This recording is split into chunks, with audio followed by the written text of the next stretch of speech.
Good morning, Guildies, and welcome back to another beautifully polygonal day here on my Minecraft server. I'm actually out here on my test server right now, off in the distance that-a-way.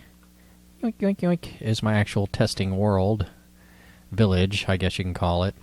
This is where I try different things out usually before implementing them. There's not much to it, but as you can see, I can't do a villager there, or villager breeder there, because there's a village there.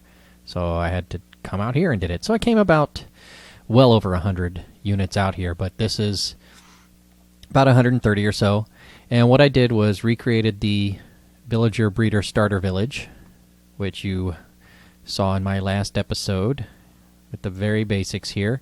So I put torches in each corner, encased it up just in case, and encased it in glass just in case.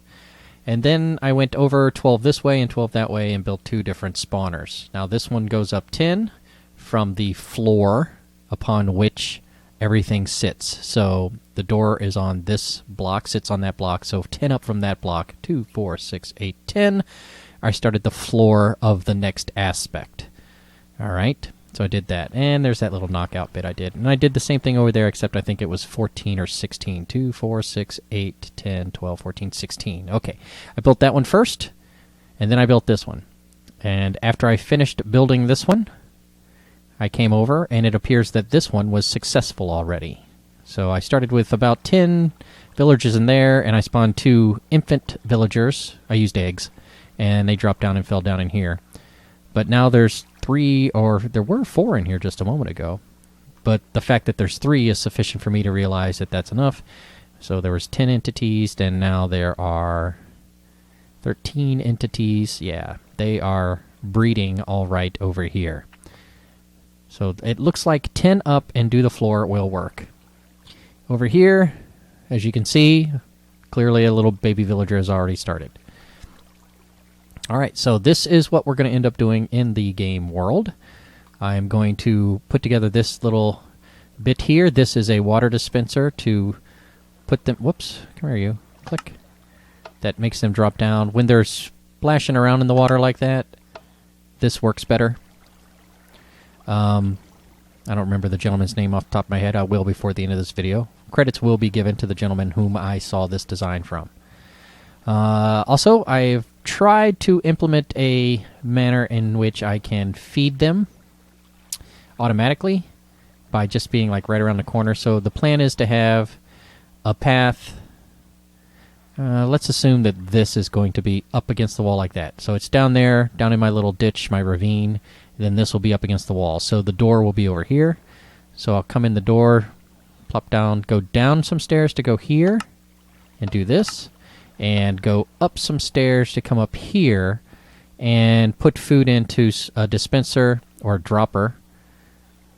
And, yeah, a dropper, right? And then just set it on a burnout fuse of some sort. I haven't decided how I'm going to do it yet, but that will be that.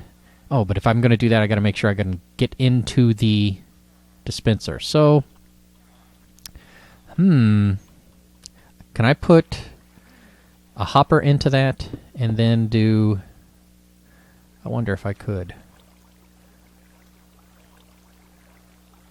Whoops.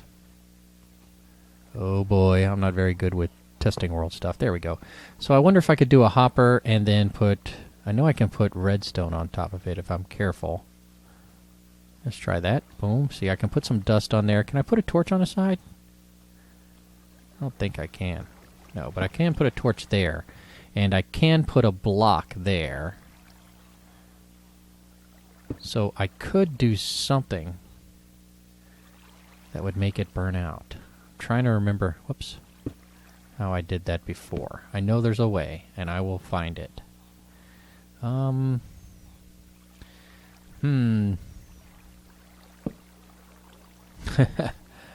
figure it out. I don't know. I'll figure it out later. I know that something similar to that will create a burnout. I don't remember it off the top of my head. I want it to be compact, too, because I don't want to necessarily use a repeater, or not a repeater, but a comparator clock to make that burn out. But I could. I could put a comparator there and make it charge and run into here, I think. But, you know, that's neither here nor there. Also, I'm going to build from here, once we get to this point, This is as tall as the structure needs to be. Oh, let me get out of here. But I am going to put on this side, that side.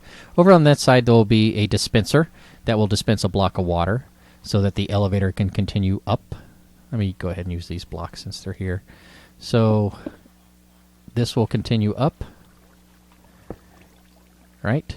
And I'm going to put a, let's just put a regular old piston, like right here. And I'll power that somehow so that when this gets powered on, it will block the path, as it were. Well, let me go ahead and put some dust into it somehow. There we go. And, let's just do this for now. Boom. Okay, so I'm going to do it like that, so when the water comes on, they will... this will be someplace else, but they'll come up, this will now be blocked, and then this next block will have a dispenser here, which I'll mark with that. That will dispense out a bucket of water, and then that will be the tunnel up once this is filled up. So what I'll have is a switch, essentially, that will allow me to block off this return feed, which is just used right now to increase the number of villagers. And then I'll have this one that'll come up, and I'll have another switch that will allow me to run villagers into the pearl diving display or out to wherever I need to put them out. And I'm pretty excited to just do the pearl diving display, so I think I'll run them through there first while I decide how I'm going to get them to my actual iron mines and iron farms and villager trader area that I don't know if I want to extend underneath my tree farm, but I might, or I might just keep it real tight, because where it's at now is at the far edge of my spawn section, where it would be. It's right on the edge of my spawn section in my game world. So I think I want to keep it tight to that so I can make sure that I can definitely get 1, 2, 3, 4, 5, 6 mines, maybe 7, 8, 9, 10. But for now, let me go back into my real world game world and build this inside my dugout aquarium. Hiya gang, welcome back. We're back in my Minecraft world, rather than my testing world, I should say. And I am down here trying to get some numbers done here real fast. It was 10 up from the bottom, counting this floor, so this is 1, 2, 3, 4. 4. 4. 5, 6, 7, 8, 9, 10. Wow, that doesn't feel right. Okay, so 1, 2, 2. That's 3. That's 4. That's 5. That's 6, 7, 8, 9, 10. Alright, one more count. 1, 2. I'm standing on that level. 2, 3, 4, 5, 6, 7, 8, 9, 10. So that's the floor where that's going to be built. Now, you've already seen one built before, or I constructed one already. What I'm going to do now is just go ahead and make this my floor I'm going to be working on, I suppose, and figure out how I'm going to make it look. It's not going to be dirt, I'll tell you that right now. Alright. Okay, let me do some stuff, and I'll be back in just a minute. Alright, hiya gang, welcome back. I've done the project, or finished the project to the point where I think it deserves being shown to you now. As you know, this is 8 blocks up to this block row. This is actually 9, but that won't matter because that's just where the little baby villagers end up when they've been created. I've made a little dig down here a little bit, so it kind of still looks a little intrusion, but not too much. I still think it looks pretty good. And this is what it looks like from up here now. I'm going to bring my villager down and probably put them up here and then over and into those streams, my 2 villagers. Alright, so this is it. My villager breeder. The person whom I saw construct this was Unarybit, Unarybit. I'll put a link to him below. But this was the model I saw him construct. In fact, this whole setup is what I've seen him construct. And it's a pretty straightforward premise. I'll get the villagers into that area right in there. and I'll get food into them somehow. I'll drop it into that water stream probably, and they'll get the food, and they'll start bobbing up and down, and those little nooks and crannies in there will allow them to throw food at each other. Now, I don't have glass block. I haven't made this an entire glass block, but I've got the bits and pieces. Anyways, so the little villagers are made, created, bred into existence. They come over here. They kind of bob up and down here and tend to fall down into there. So then, once they become mature, they sprout up, and up they go this water ladder. They'll get older, and then this little guy will push them up, and then he'll bob into that and hit that one and go up and up and up. All right? At least that's how I remember it being. I might have... Yeah, I'm pretty sure that was all there was to it. Yeah. Anyways. Or was there? Anyways. So, if not, I'll have to tear it all down and start over. But I'm pretty sure this will work. So, I made some other adjustments to it, as you can see, to facilitate my needs for it. So right here, I got a little... right now, when I create villagers, I'm going to drop them in there. They're going to hit that water stream and go right across, fall in there, and be grouped up. And then that'll be the group that I will use as the breeding pool. Now, if I want to turn that off and have them go directly to my exchange or out to the iron farms, I've got this switch. Boom. So then this changes the water flow over there.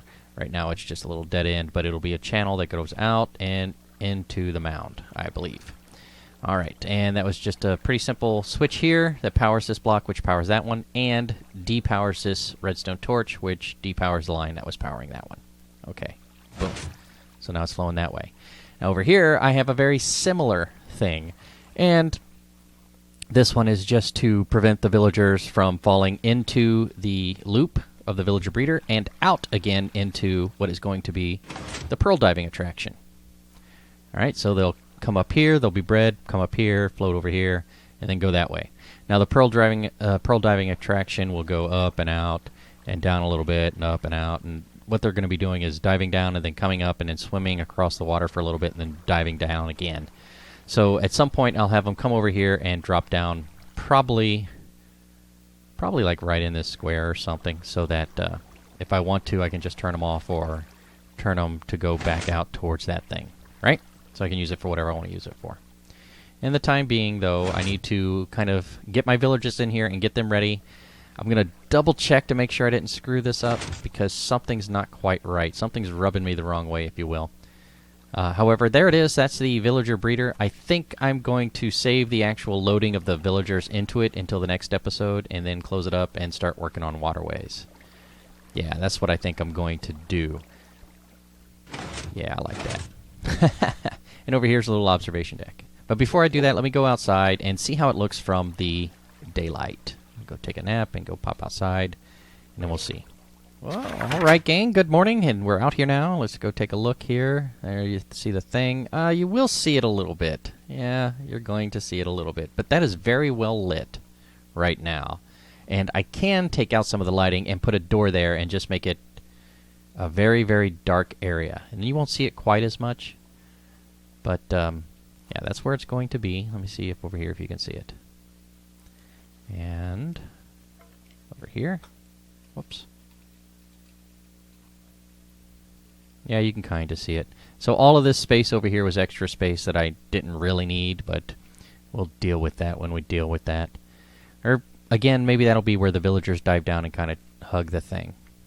I don't know. We'll see. I might, like I said, I might pull out all the lights. But if that's the case, I'm going to have to completely surround this thing. I also need to make sure that the lighting that they're receiving down there, because it's considered a village underground, I believe, is sufficient to get it working. I don't know if it needs to actually have access to the air. If it does, then I will create a tube that comes up and it'll just be out there in the middle of nowhere. Or I'll send it over and send it up, whatever I need to do to make it aesthetic. However, that's all the time I'm going to share with you today, and I look forward to seeing you again soon. When next we meet, I will be polishing that up and removing those villagers from that little makeshift hut, taking them downstairs and drop them into it. Or I might just go ahead... I might go ahead and do the whole thing. No, it makes more sense. I'm going to bring the villagers down here and do that. So that's what I'm going to do next time. If you want to come back and check it out, by all means subscribe and come check us out. You'll get a little notification when there's a new feed in your YouTube channel. Until then, however, thank you very much for joining me. I look forward to seeing you again soon. Have a great day.